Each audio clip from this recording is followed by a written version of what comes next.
All right, all right. This is the Rejected Stone podcast. Dr. Jarvis Watson and myself, Yes, Dr. Zebulon Maletsky. We're back with another episode on a Friday. We're back to our Friday time. We know we left you for a minute, but we're back, and we're calling this one New Waters, and just want to thank all our supporters and people out there who've been checking us out and following us and staying with us as we continue to grow and as we continue to find some new ways to talk about some of these issues out here. Big week today. Big week. Oh, yes. A lot going on in our nation again. Yes, sir. So what kind of things do we want to focus on today? Because I know we have a number of things that came out of this big week. What's on your mind, Doc? Well, no, just again, thanking everybody for checking us out. We see you all out there liking the YouTube and liking our pages, and please continue to do that as we grow. We're on IG, we're on a number of different platforms now, and we're just thankful for the support as we grow. We'll continue to share with you, what we're doing. But from our last meeting, we talked about the aftermath, looking at, from 1 week to another, what a difference, what a huge change. Man, I've been waking up in the morning just feeling like there's something different. Yeah. Something different, something lighter, a lift. It's so new. I'm scared to put my finger on it yet, but it feels better and it feels different. Just watching a regular press briefing, I'm taking joys in small things right now. Man, I think we had used a phrase from our good griot and musical leader genius, Mr. Bob Marley, saying there's a natural mystic flowing through the air. Yes. Yeah. If you listen carefully, then you will hear. So I think that there's this feeling of levity that comes from this transition in power, but maybe even power and perspective. I think that's what we can kind of like hope for and be expecting of some new horizons are among us, and coming to us that are going to provide something I think we've been asking for, been dreaming for a long time. Yeah. Talk about that. I mean, like it's just this week. It's just this Wednesday. It's almost hard to feel safe, to hope, or safe to to let it go. We've been through 4 years of a very, very difficult time in American life and culture, and what do you do? How do you reconcile that? I think did we talk about the title? New Waters. New Waters. I just want to make sure you laid it out, because I think that title that you came up with really has this perspective of cleansing, perspective of not treading right now, but maybe new waters that used to be kind of like out of control and kind of hurricane-like, and now kind of still, Yeah. But then there's this undercurrent that I think we were talking about that we don't see on the surface, but there's something moving underneath that we're trying to, like that, going back to that natural mystic. It's like the waters are still, but there's something still kind of brewing, underneath. And I'm not sure right now if it's a good thing, a bad thing. It's just a feeling like there's something else there. I don't know how you look at that. Yeah. I think a lot of people feel that way. One does not want to be cynical, right? because this is, it could be worse. Mm-hmm. And that's what I keep telling myself. It could be a lot worse. And I don't even need to say in what ways it could be worse. I think it's pretty obvious. Big, it's not, it doesn't mean that things are going to immediately get better, but it could be a lot worse. Yeah, I'm thinking it could be the latter of what could have happened. And shout out to everyone who went to the polls and made sure that wasn't the case.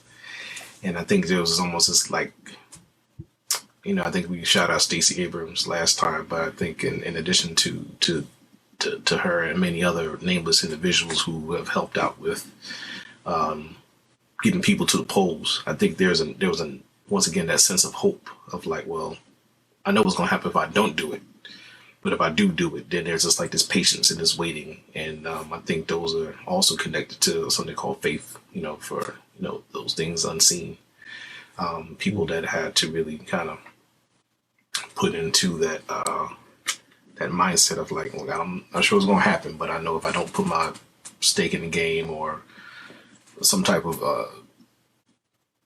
investment, then it's always going to be that way, and I think I've been trying to explain it to some of the young folks back before we started voting. I'm like, whatever change that you're looking for, it can't happen if you don't participate, just like any part of being in the game. You could be a cheerleader, you could be the sixth person, you can be the person in the game, but if you don't play your role, nothing's going to happen. That's absolutely right. And I guess it's a time for cautious celebration. Yeah. Cautious celebration. Why are folks saying that, you think? History of these type of things happening in America, okay, speak on that a little bit. Yeah. I have to admit, like, even this last 4 years have really been it's woken me up in a way that I haven't been, like, the clarity of like why I'm on Earth has not been so more recognized than these last 4 years. But I think it's the historical trauma that I think we have been experiencing. I'm going to say as far as Black folk have dealing with our leadership who come in and say some great things and provide these great senses of these great aspects of hope, but then it's like this hollow kind of promises that don't seem to kind of like follow through.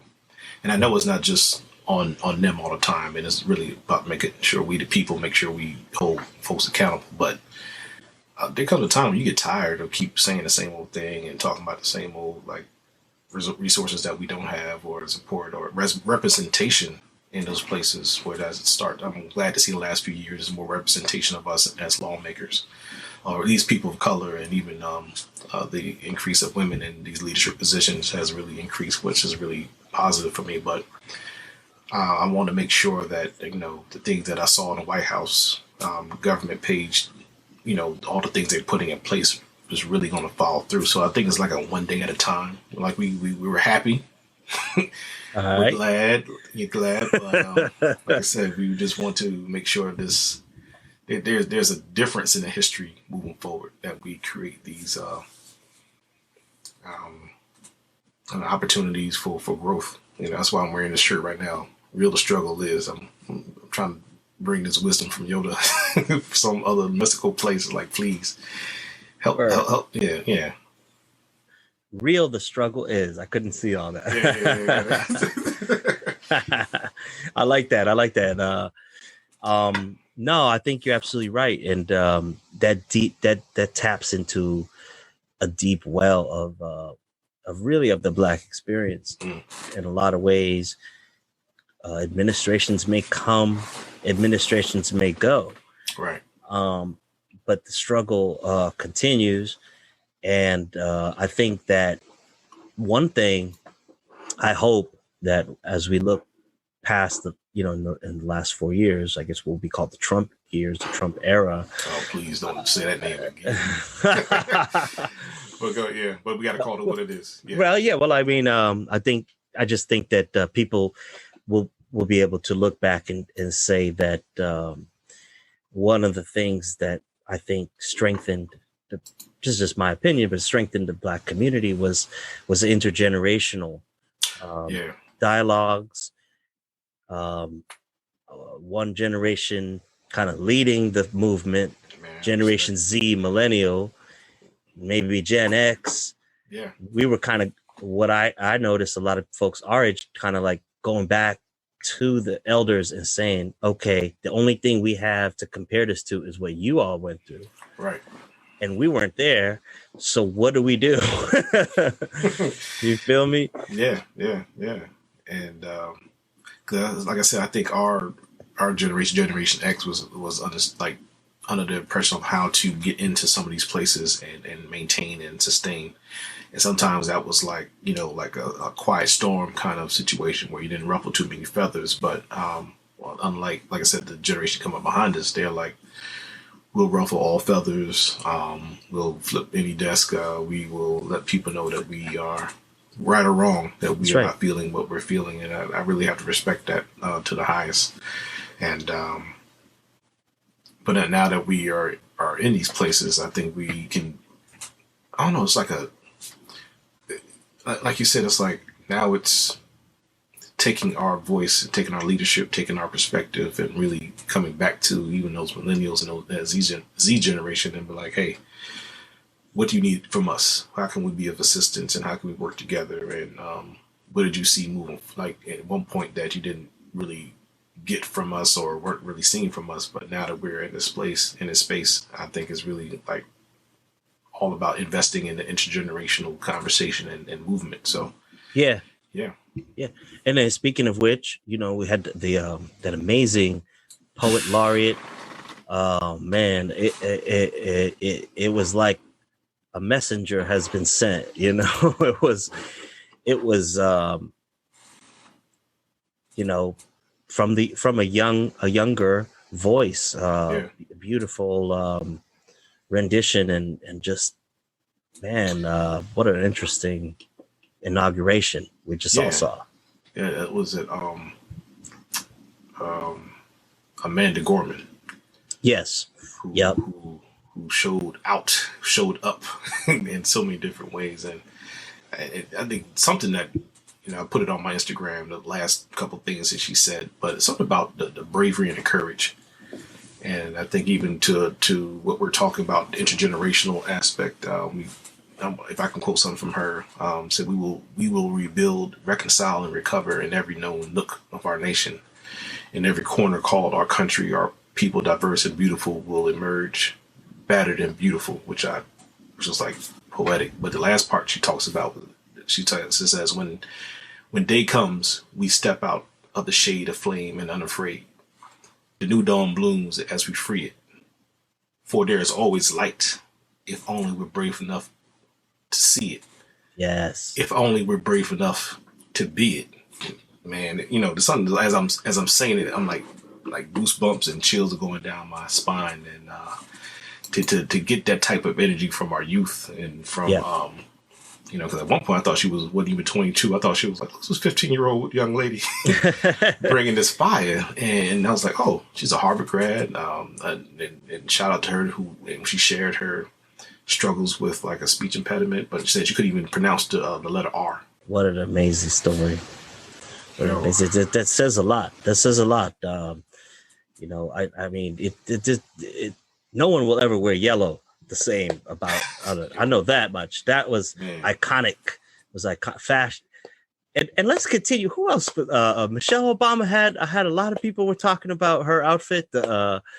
Somebody said on Facebook, "I need a plum suit," and that was it. I was like, man, if you're watching, please, just for a second, don't go away too long. But if you could just punch up Michelle Obama and her suit. It was a plum suit, but it was the way she and Barack walked up in there. Yeah, talk to me about that, because it was a.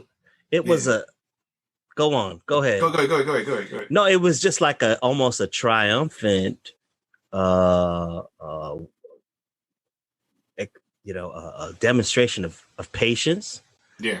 um, of waiting on a sign, waiting on the universe, and there they were. That was my thoughts, but that was my first impression. Thinking that, never mind. Plus, everything about it, just seeing them again was heartwarming. But it was. Yeah, I think the word that came up was like either agency or ownership. It's like even though it was, President Biden and shout out to Kamala Harris being our first black and Asian Yes, vice president woman it's in huge. leadership. But it was like we own this space today, and we've owned this space for a long time. I'm thinking about the amount of hands that put the Capitol, the White House together that could have been and most likely would have been from slave labor. And it's almost like when you walk back up in there, it's like we were here for 8 years, and to even quote Ta-Nehisi Coates, but now we're back, Yes, sir. for another possible 8 years. And I'm just like, wow. And that was that grace. It almost like they floated in. They didn't walk in. They just, as great spirits do, to kind of floated in, just like, hey, what's happening? We're here. How you doing? Yeah, it's good to see you. Hey, and if you saw Barack, being my sister, we're actually talking, shout out to my sister Jamon. We were talking about how he did that scene for Key and Peele. He gave some people like, handshakes, but he gave other people pounds and hugs. He was like right on. I was like, wow, how prophetic was that scene? Yeah, it was those moments as we kind of revisit like how we were feeling afterwards, but that right there was like, yeah, that's right. There's that hope again, That's so funny. That scene is hilarious. And he sees the light skinned dude. He was like, Secret Service is like, he's the eighth black. Good afternoon, my Macaroon. But he gives a pound of the baby. But yeah, I know it was something to see. It was the arc of the universe is long, but it bends toward justice, and there they were, and also with the support of past presidents and all kind of like, the old guys standing around now, old timers, but with some things still to say, and letting the country know, hey, we'll and letting the new president know we'll be here for you. We're here if you need it. That's. Yeah, it was a lot of amazing and powerful symbolism, and I don't think it was just symbolism or manufactured, and it felt genuine. Yeah, I could be crazy, but it felt genuine, like someone cared. Somebody really cares, and that matters a lot right now. I don't care about the fireworks and all that stuff was beautiful, but somebody cares, tells me that it just makes you, I guess, like everything with COVID and all this, it makes us appreciate things we took for granted in the past, that somebody cares, at the top. yeah, man. It's like, thank you for helping us understand it doesn't have to be like it was the last 4 years. Thank you for helping us understand that there are competent leadership.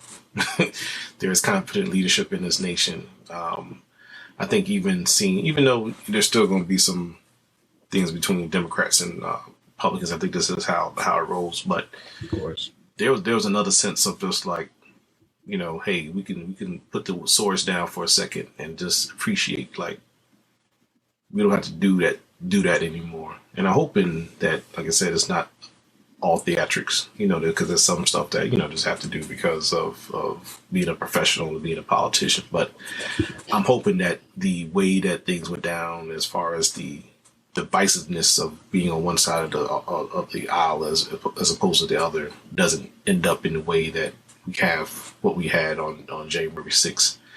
And not to say that, a lot of people ain't thinking, still sore about this. And I think that's one thing I think we need to talk about too, like the soreness, as well as like for those who wanted Trump to win but did not And I think there's another part that we're looking at for those who are glad that, Biden and Harris are won, but then there's still this like PTSD that we're still kind of like, kind of feeling a little bit. And I think that's what we were kind of alluding to. Like, there's this like, hey, I'm glad that it is what it is, but I'm still kind of like trying to wrap my brain around what just happened, Yeah.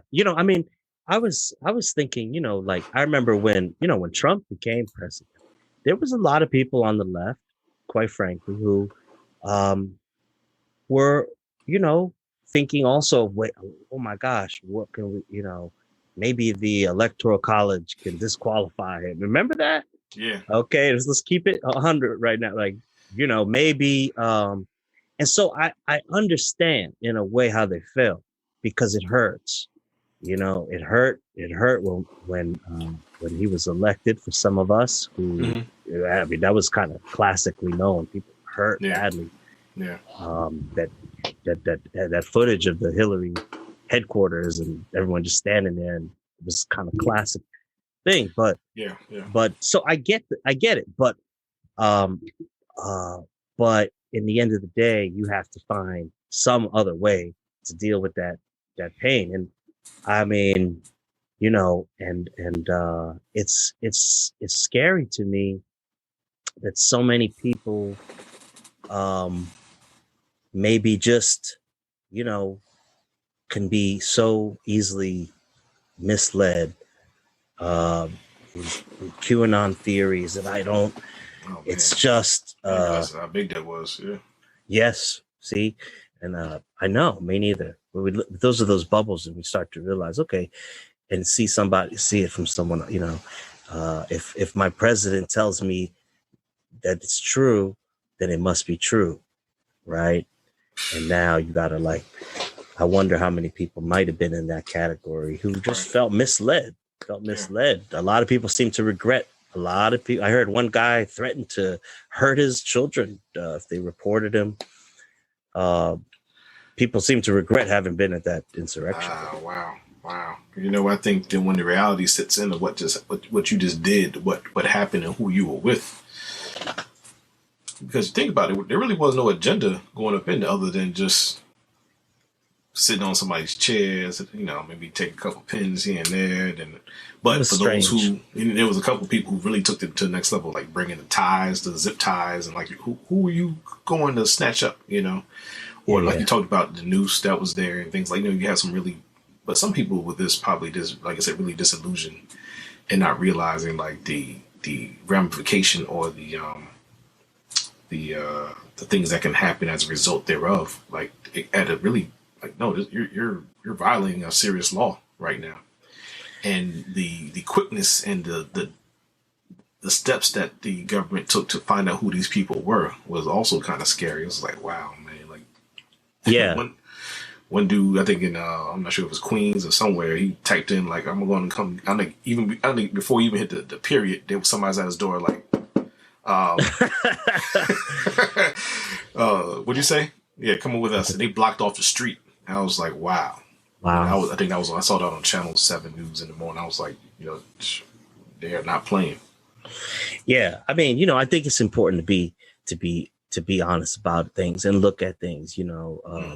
I mean, for example, some people were referring to that noose as a gallows, right? Okay, it's a gallows because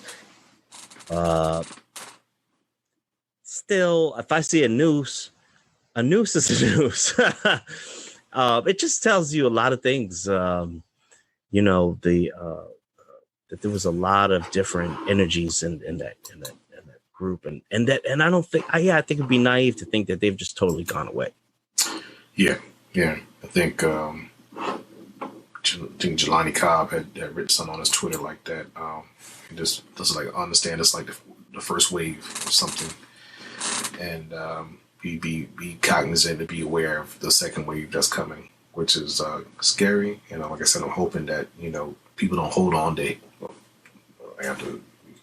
people don't hold on to hate that long, or that pain that long, where you have to feel as if like you're losing a piece of what you thought America was, or you thought that we're really taking privilege to the next level in a place that is really psychologically harmful. It's like, Yeah. hey, we're all in this, and why can't we live right next door to each other? Why can't we do these things? I'm not really trying to invade on your space. I'm just trying to do for me and my family and everyone else. So like, you're a man just like I am, you're a woman just like my wife's a woman. It's like there's like what are we? What are you basing your fear, your hate on? Like, yeah. Jelani Cobb always very poignant observer of social cultural phenomenon, and I think that's the question we ought to be asking. Keeping in mind, remembering that a lot of the social unrest, a lot of the police killings that Jelani Cobb writes about, talks about and others, all took place during some of the Obama years. Yeah. That does so that a changeover in Washington does not necessarily mean that things will change overnight. Correct. It doesn't mean that those issues and problems have gone. And at least you have a president and a vice president saying that, though. They're saying, we know things are going to take time. We're going to work on them and stuff. But I think we can expect to still see a push for change coming from the grassroots, and we should. Yeah, we should have that. Yeah, man. So I'm really, like I said, that hope, each and every day becomes a little stronger. I think I can say I definitely slept a little better last few nights. But like I said, man, it's almost like waking up like, am I supposed to be this happy? Am I supposed to feel this light? And, yeah, man, I'm able to kind of focus on my work a little bit differently, be able to communicate with others a little differently, and even people I work with, seeing smiles on their face a little bit more. Not all, because like I said, not everybody was for Biden and Harris, but I think there's this this new ray of hope. There's this new water that we can tread in, and we can drink from this well. Like you talked about, I think you used the well reference before. I think there's some new water we can sip from, new well we can sip from, and like water, like anything, brings life. So let's see what new waters we can sprinkle some of these, on some of these seeds that we planted for good, and hopefully some of these other seeds that we talked about, even in the Bible, talk about throwing the seeds on different types of soil, and hopefully those seeds of hate are dropping right on those rocks, that there's no place for your seed to germinate or grab soil at all. So yeah. Right. Wow, bro. Wow. Hey, I'm just channeling, man. I'm just channeling. Yeah. Wax on. You're absolutely that's I'm just I'm kind of like taking that in, but yeah, I love that. I think you're right. And healing, we were talking about too. Yeah. Healing, the need for healing, not only in the literal sense and in the sense that we all know, but just the healing from these last 4 years too. Now, so much. Yeah. We're in a time of healing, and that brings us into new waters as well.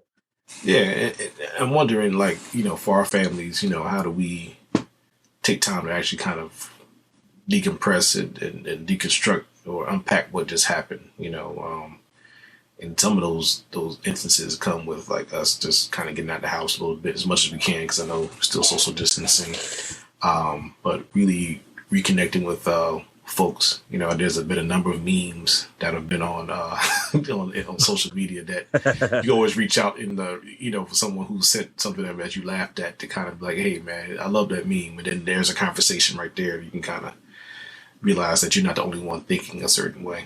And the memes I'm talking about are definitely the ones with Bernie Sanders. I was going to say, not just the Bernie meme. Oh, my gosh. But memes are fun. They're funny. And it's I've seen some hilarious ones. The last one I saw was that guy popping out the chair, and it's Bernie Sanders. Yeah. Oh man.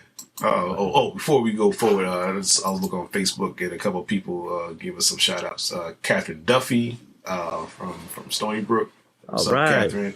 And a young Thundercat, Kristen Cole. Thank you for stopping by for a second. And I see that one of my favorite people on Earth is Adesawa. And give her a shout out for thanks for making some comments. Okay. Please feel free to comment. Yeah, I wouldn't mind looking. I didn't even see these comments. Thank you. This is something we hope you'll share too. Please share. Mm-hmm. Get the word out. You share it on your page. Someone shares it and helps get the word around. We appreciate it. And we know that we'll have a chance to come back around and connect and have some of you all even on this podcast in the future, as we've done in the past. But yeah, this is an interesting time. I think maybe not yet, but soon we'll need that blueprint, for how to carry on the struggle, how to carry on the struggle for justice, and even under a democratic regime, to continue to push even them to help to realize what must be done as we radically rethink and look at a transformation in our society, because that pressing demand has not, nor should it go away. Right. Yeah, and I think the cool thing is a lot of things that they are trying to implement for the next 4 years or so are actually on the whitehouse.gov website. And a lot of things that I saw initially were things about either the immigration restrictions that are there now, equity as far as what we've seen, as far as those who are receiving or not receiving assistance with COVID. I know a lot of people up in arms about getting the vaccines and being vaccinated, and it seems like there's some things going back and forth with the resources, but the things that they have in place seems to be like that's another breath of fresh air. So it's like, is that a hope? But like, let's keep seeing what we do down the road, because there are these committees that are being developed, there are these areas. But I guess the question is like, what is happening as it relates to the action steps, and things moving forward. So yeah, but to start off is a good thing to see. Yeah, not on the White House GOV, the 1776 report. Oh no, which came out. They pulled that bad boy down so quick. That thing was only up maybe 48 hours. Like, man, nah, not today. Yeah. But did you see this? Did you see this thing? They put this up. The last gasp of the Trump, administration. The last big lie. Some media outlets were calling it, and the audacity to put something like that out. That basically if I don't know if people, if I don't even want to like ask and put too much attention to this, but if anyone occasions to have read it or read it, it was already pretty much nullified by it was one of the first things that President Biden did. But this thing is to put that out on Martin Luther King's birthday. If there was ever any doubt about what this administration was all about, yes, that's significant. Yeah. Oh, well, it's I think it just let us know, what we were dealing with, what we're up against, and so I don't think it'll be the last brush with this kind of nods toward this kind of mentality. Nah, not at all. Not at all, as they say. Yeah. Shout outs though. Yeah. Yeah. There's a special shout out. I think you need to. Yo, I want to shout out. I got to shout out my wife. She's Carla and the fam. you're watching, and I hope you subscribe. Please subscribe to this channel. Yeah, Carlos gave us some really good feedback. She said, well, first of all, she said we look good. Thank you, Carlos. She said definitely a time for heat. Yep. She gave a smiley, the smiley faces with the hearts on it, and yeah, so that's cool. Thank you. We knew from the get about what you kind of just dropped some science on, Brother Zeb, and oh my God, OMG. That was crazy. Yeah. and now she's laughing. Good. Yeah. Oh, the chat's going crazy about the outfit, the plum suit. Yeah. Man, I came in with a whole Prince out. It was amazing. Amazing. You, man. Yeah. What were people wearing at the inauguration? Who made this? Yeah. They talked about my homegirl. Was it sang the national anthem? Oh my God, I'm drawing a blank. So many people saying. Oh my gosh, she had the dove on her shirt. Lady Gaga. Lady Gaga. I'm not sure why I just drew a blank, but I think her passion that came through was definitely felt. I even saw. I'm not sure if he was there, but Chef Kwame that you interviewed that came through for Black History Month at Stony Brook. What? He's in restaurants down in DC, so he probably was there. And he said James Beard award winner. Yeah. He said, here we go. See, that's why the queens are definitely with us. It said Decibel was like, there were several Black designers that were mentioned that actually put those things together. So I think that's why we were feeling that suit, or they were feeling, or Michelle Obama was feeling her suit, because it was done, intercultural wise. It was done for the culture, so to speak. Yeah. No, send that in if you have the name, because we definitely want to support Black business, Black designers. Yeah, so we're putting our researchers on task right now. You can find that link. Yeah, put that in there. But and then I can't forget about Jenny from the block. J-Lo singing. A-Rod. I know. I saw a picture of. They were like, "Who's that shaking hands with Obama?" They were like, "Oh, it's A-Rod." I was like, "Okay, that's what this there he was right there supporting his wife."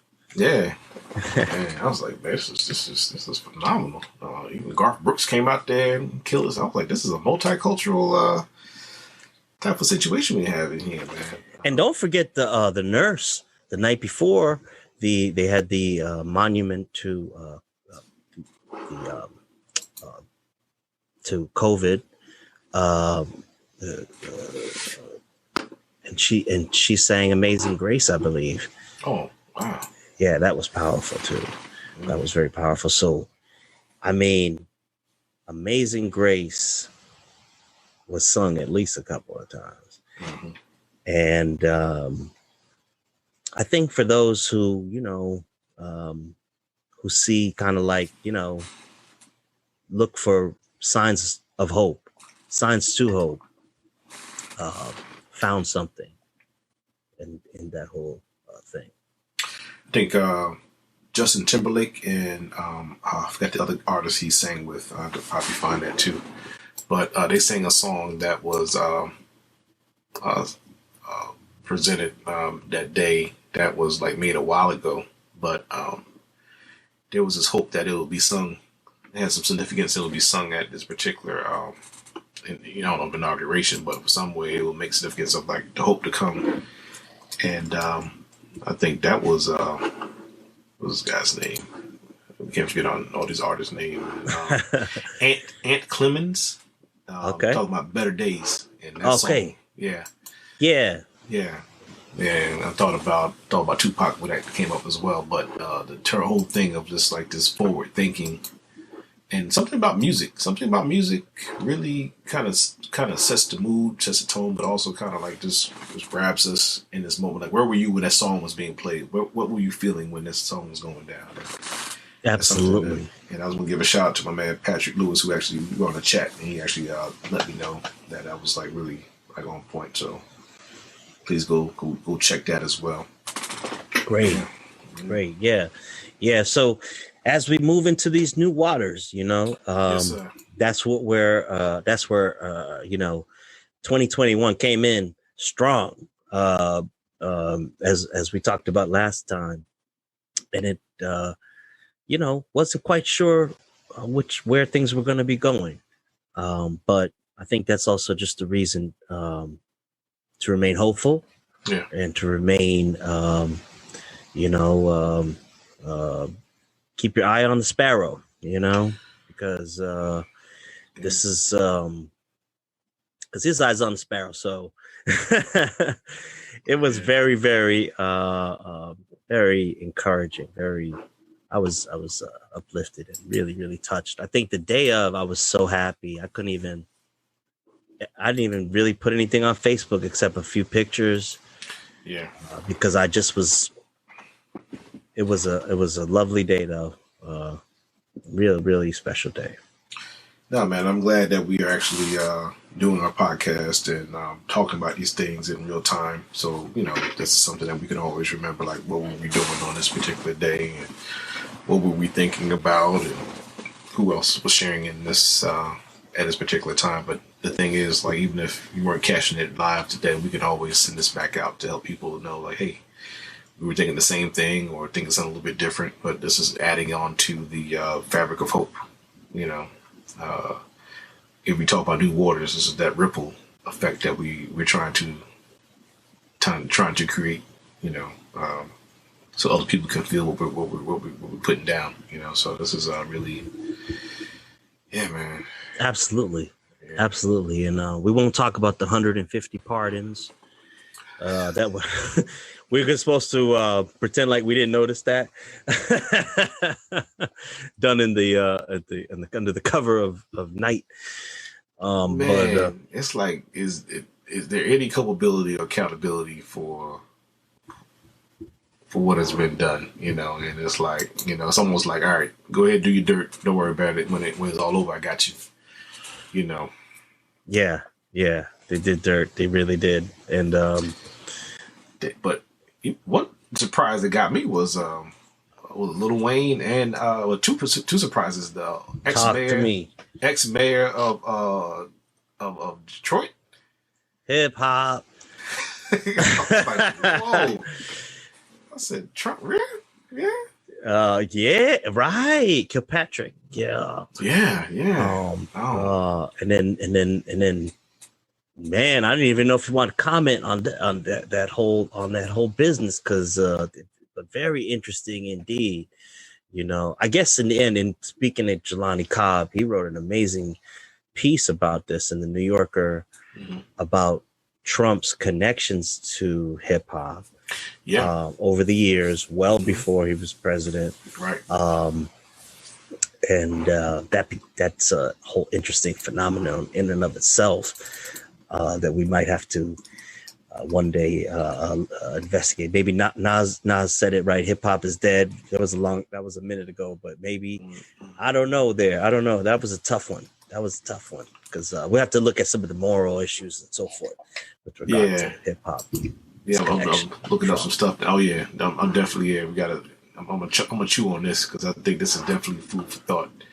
A lot of the aftermath, not to quote Dr. Dre, but and hope he's doing better. But yeah, the aftermath of what we're realizing, like, I never saw that connection, even though Kanye, had his. Kanye ran for president. Can we talk about it? He got some people following. He was a follower of Trump, and then decided to run against Trump for president. There's going to be a few dissertations, there's going to be a few books, a few studies. It's going to really have to sort that out in terms of hip hop and the culture. And I'm sure the shortcut is, corporatized hip hop in the sense, but a real, we got to think about it, because one of the funny things that a lot of people said was, and this was mostly the sisters were saying, we told you, all this misogyny, all this, kind of moral culpability and problems that a lot of us were not ready to look at, kind of came up to the surface all of a sudden. People that we looked up to or respected. Okay, Ice Cube, gonna have to, no disrespect to Ice Cube, but that story is going to be told in history of what happened with hip hop with regard to these last 4 years too. Yeah, because they tried to cancel out Ice Cube, and I think he had some type of rationale behind it. But I would say I'm still wanting to kind of investigate a little bit more. But my initial thought was like, you don't have to go this route, brother. You know what I mean? And with the utmost respect to everything that he's done, for me in my life and in my inspiration, but I was just like, I'm not with you on this one. I kind of dig like why you wanted to put something out to get the ball rolling, but you have to be conscious of the messenger or the person who's carrying that bucket with you, and I don't think they had your best interest at heart. If it meant like getting votes, I think they were going to do whatever they need to do to see, like, yeah, sure, yeah, well, and we have to really, like, once again, really be, we have to scrutinize who we align with and who we connect with and who we place trust with, and trust in, so. Yeah, that's definitely true. It's a story that can only be told in the latter era of hip hop, now that people are, millionaires and in a different tax bracket and are thinking different, feeling different things about that, those issues in terms of their own personal stake. You were in jail yesterday. You're out today. Now you're out. Oh, I don't know if you've seen the messages, but Carla's like, maybe we'll hear it in Unsung. Yeah. Shout out to Unsung. Oh, yes. TV1. That's my favorite show. Man. Oh, okay. We got some updates. Former First Lady Michelle Ensemble was by LA-based designer Sergio Hudson. So shout out to Sergio Hudson out there. I think I did see something on TV about this. 27-year-old Christopher John Rogers II, a designer from Baton Rouge, who relocated to NYC, designed Vice President Harris's ensemble. I loved what she had on as well. I totally forgot to say that. Yeah. Yeah, man. They was shining. Yeah. Yes. Thank you for that. Because I forgot. Yeah. Madam Vice President. The Vice President, just what she had on. Yeah. It's also real nice. The color. And she's always amazing. And man, that was, watching her take the oath. Not to say that watching our new president take the oath, both of them was powerful, but I think people noted that being given the oath by the first Latina on the Supreme Court, Sotomayor, giving the oath of office, swearing in the new first, not only she's triple threat, first woman vice president, first Black vice president, first South Asian vice president, says something about the battle has been about. We're going past America's backwards or going toward the future, and that's America right there. Blended family, all of it. Man, we got to put that HBCU edition in there as well. Yes. Oh, yes.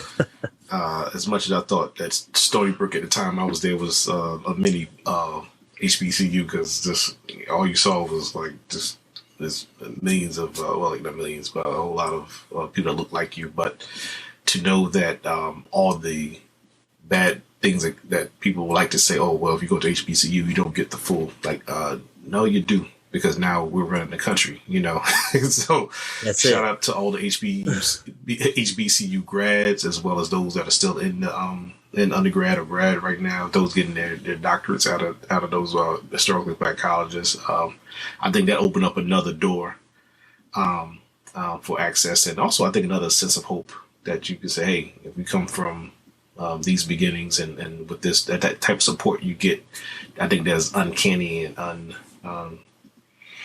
I don't know, unmatched in regards to like how you are going through those doors in HBCU and see where it leads you. Yeah, and now America knows. They're finding out. All of it. Down in Georgia, the victories, and the beauty of it is that the reason that they have it's the vice president who presides in the Senate. It's her vote that brings them one vote in the majority. So symbolism. Talk about it. Yo, another symbolism, and guess what else we talking about, man? Representation. Yes, that's right. That's right. Absolutely. Representation, man. It's something about like, just looking up and it's like, wait a minute. Oh, I see something that looks like me. And then actually, they had a shot in, I'm not exactly sure where in India, but it had a lot of, in the country of India, a number of people holding up signs like, yo, she's down with us. And, I saw that.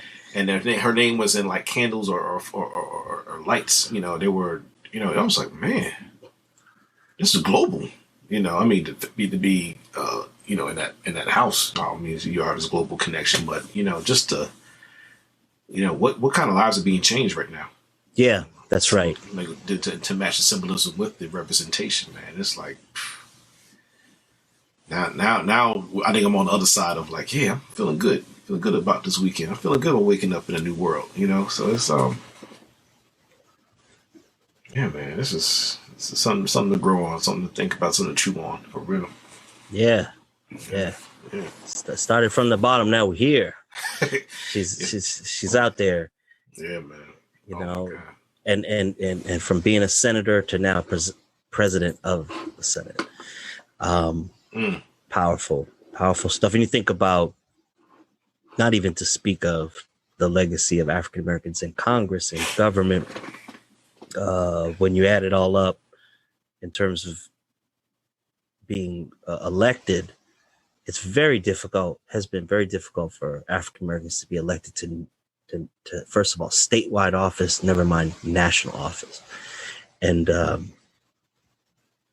it's just another powerful moment that we'll need to keep thinking about for some time to come. Let's see how this narrative lays out and stretches out and develops, because I'm really looking to have these more in-depth conversations. And I think we started talking about there's a sense of bewilderment, a natural mystic, something flowing, but just not sure what it is. Hopefully in the next few sessions that we have with the Rejected Stone podcast, that we can actually make sense of this. Like, oh, this is what this means. Look at these things starting to blossom. So that's right. The new waters, and the natural mystic. Yeah, man. So yeah, man. So how are we feeling today? I think we start off one way, and now we're wrapping things up. Yeah, I think I love it. I think we this has been another great discussion. Mm-hmm. And if we didn't have any hard and fast conclusions, it's because we're keeping an open mind. Yeah. And this is a new time, new waters. And as we try to navigate these new waters, we just we'll need each other. Yeah. We'll need to rely on one another and communicate with one another and continue to also have joy. Listen to that music, put on that movie, whatever it is. This is a time to feel good, feel joy. Yeah. So and be glad in it. Be glad in it. Glad in it, man. We got a lot of soulful gospel, hip hop references, man. I'm loving it today, man. The Rejected Stone. That's what we're about. That's what we do. We're concerned with hip hop. We're concerned with people. Concerned with those who've been underrated, underrepresented, or just underestimated. So yeah, we thank you again for another episode, and we look forward to the next. time we come together and do this. Until that time, as we always say at the end of every episode, Twende. Twende. All right. All right. Be safe, y'all. Be safe.